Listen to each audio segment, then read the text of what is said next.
So you got yourself a Dodge Dakota. You need a blinker light bulb replaced. First thing you got to do, reach in here, disconnect your first bulb. Just let it hang, not important. Now these little rivet things here, plastic little catches, I'll pull those off. We'll just lay that to the side.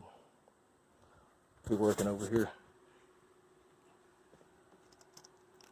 Gotta have T10 is what I heard on other videos, but I took a T8. There's my T8.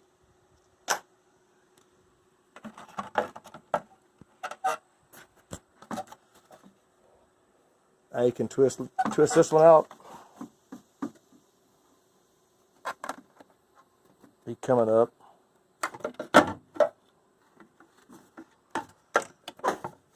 Twist this one out.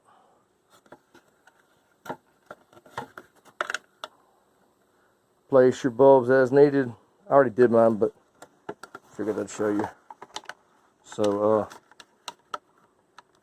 when you're putting them back together, you're probably not going to be using one hand like I am.